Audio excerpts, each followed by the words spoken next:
তাবিঈদের মধ্যে মুহাম্মদ ইবনে সিরিন খুব ভালো স্বপ্নের ব্যাখ্যা জানতেন।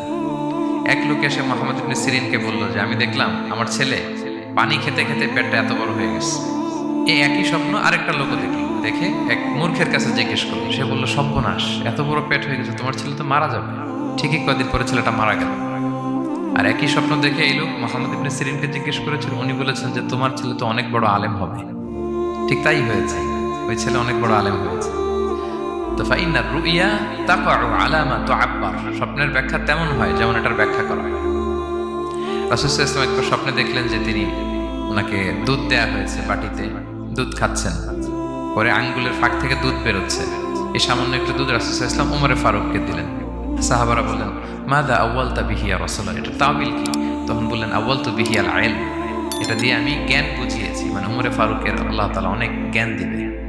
স্বপ্নে কেউ দুধ খাচ্ছেন, এটা আপনার জ্ঞানের প্রতীক।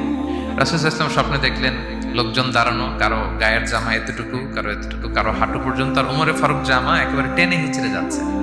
তো সাহাবারা বললেন, মাযা আউয়ালতু বিহি ইয়া রাসূলুল্লাহ, এই স্বপ্নের তাওয়িল কি, ব্যাখ্যা কি? রাসূল সাল্লাল্লাহু আলাইহি ওয়াসাল্লাম বললেন, আউয়ালতু বিহি আদ-দীন আত-তাকওয়া, এটা দ্বারা আমি দিনদারি বুঝিয়েছি। মানে ওমরে ফারুকের দিনদারি অনেক বেশি।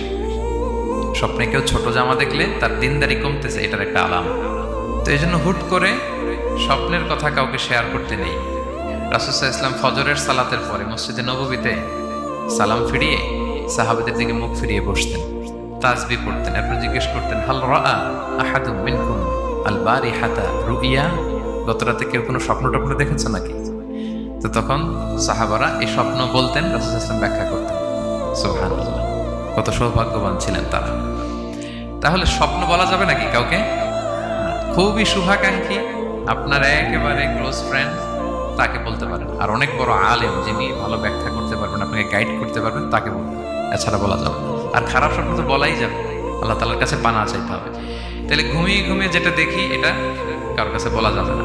আর যেটা পাওয়ার আকাঙ্ক্ষা মানুষকে ঘুমাতে দেয় না, ওইটাও একটা স্বপ্ন। বলে না যে আমার জীবনের স্বপ্ন আমি এটা করি, এটাও স্বপ্ন। এই ভিশনও শেয়ার করা যাবে না কারোর সাথে। আপনারা তো ব্যবসায়ী মানুষ, টিপস শিখাই দিয়ে কিছু। বিশাল বড় একটা কিছু প্রজেক্ট নিছেন, শুরু করার আগে আপনি বলে ফেলছেন, শেষ, আর এটা হবে না। দেখবেন যে এখান থেকে কনস্পিরেসি, ওইখান থেকে শত্রুতা, ওইদিকে এটা করছে ওইটা করছে, আপনি আর আগাতেই পারবেন না। দুঃখজনক হলেও সত্য, আমরা বাংলাদেশিরা তো এগুলোতে অভ্যস্ত। সবার মধ্যে কম বেশি জেলাসি কাজ করে ন্যাচারালি, আমাদের বাংলাদেশিদের এটা আরো বেশি। আমি আমার প্রায় আলোচনাতে বলি যে আমাদের জাতীয় খেলা হাডুডু হওয়ার কারণ হচ্ছে এই খেলার ধরনটাই এমন। একজন সামনে যেতে চায়, 10 জন পা ধরে পিছনে টানতে চায়। তা আপনি আপনার ভিশন শেয়ার করলে বিপদে পড়ে যাবেন। আপনি প্রপার হোমওয়ার্ক করবেন, গ্রাউন্ড ওয়ার্ক করবেন, কাউন্সিলিং করবেন, প্রজেক্ট দাঁড় করাবেন, লঞ্চিং প্রোগ্রামের দিন সবাইকে জানাবেন। সব রেডি, এবার আর কেউ কিছু করতে পারবে না, এটা দাঁড়ায় গেছে, সব রেডি আমার। লঞ্চিং জাস্ট একটা ফর্মালিটিস, তারপরে আমার কাজ শুরু হবে। কিন্তু আপনি আগেই যদি সবাইকে জানায় ফেলেন, হবে এটা? স্বপ্ন শেয়ার করতে নেই।